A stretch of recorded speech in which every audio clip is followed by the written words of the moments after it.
Welcome to the Drake Hotel. I'm Jen Mason-Garb from the Chicago Architecture Foundation, and I'm pleased to be here today to talk about this amazing collection of architectural wonders, all made out of gingerbread. It's an annual tradition here at the Drake Hotel, inspired by Chicago's architecture and conceived and constructed by the Drake's pastry chefs. The Chicago Architecture Foundation explores the city through more than 85 tours around town by bike, bus, boat, train, Segway, even L. But the city has never looked so delicious, and the culinary team has been hard at work constructing icons of Chicago's history in sugar. Let's take a look. It's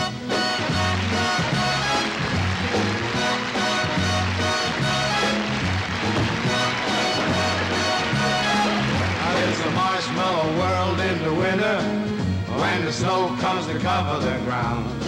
Well, it's a time to play, it's a whipping day, I wait for it the whole year round. Those are marshmallow clouds being friendly in the arms of the evergreen tree. And the sun is red like a pumpkin head, it's shining so your nose won't freeze. All the world is your snowball, see how it grows, and that's how it goes whenever it snows. The world is your snowball just for a song, so get out and push it along. Yeah, it's a yummy world made for sweethearts. You take a walk with your favorite girl. It's a sugar day, what a spring is late, and in winter it's a marshmallow world. It's a marshmallow world in the winter. I'm here in the lobby of the Drake Hotel today to talk about design in sugar. We'll be looking at an amazing collection of gingerbread structures, all under the theme of greetings from Chicago. The first building that we'll look at is the Drake Hotel.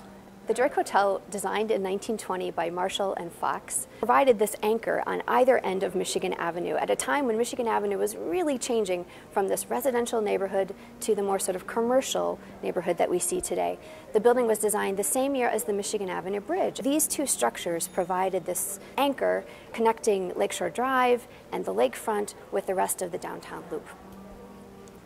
The H-shaped design of the building allowed visitors to the hotel views up and down Michigan Avenue, as well as Lakeshore Drive, as well as out to the lake. In an era of Victorian box homes, Frank Lloyd Wright's Roby House in 1909 was a stark contrast. Designed in the prairie style, named for those long horizontal roof lines, deep overhangs, colors of the prairie, the building was still really rooted to its ground. The Roby House in Hyde Park, which is a South Side neighborhood, is an amazing example of all those theories of Frank Lloyd Wright. The Chicago Theater and its marquee sign stand at the corner of State and Lake in the Loop.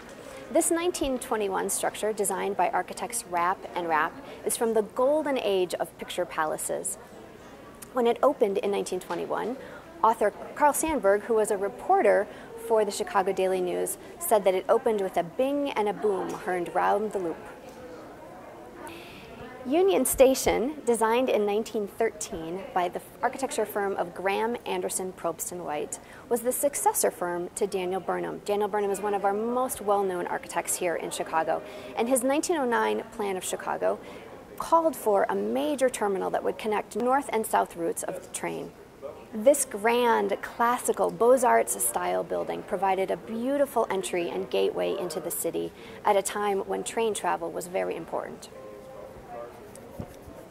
Wrigley Field is home to our beloved Chicago Cubs. Built in 1914, the ballpark is the oldest National League park in the country. It was designed by Zachary Taylor Davis, who also designed Comiskey Park, where the White Sox used to play on the south side. Wrigley Field is most recognized by its marquee sign. "Meet me under the clock" was a famous phrase heard in Chicago for many years. Meet me under the clock meant, I'll meet you at Marshall Fields. The clocks, built in 1907 and 1904 and designed by the architecture firm of Graham, Anderson, Probst & White, are outside the original Marshall Fields here in Chicago. The building itself was designed by architect Daniel Burnham. The statue of General John Logan stands in Grant Park. It was designed by artist Augustus St. Gaudens, and St. Gaudens is well known for other structures around Chicago, including the standing Lincoln sculpture in Lincoln Park and a haunting memorial in Graceland Cemetery. The lions out front of the Art Institute date from 1897. They're designed by artist Edward Kemys, who also designed important bronze sculptures that are inside the lobby of the Marquette Building. I'll bet you didn't know that the lions actually have names. The north sculpture is termed On the Prowl, and the south sculpture is named In the Attitude of Defiance. Many thanks to the Drake Hotel for inviting us in today to share these architectural confections. We invite you to explore not only this historic hotel, but this amazing city.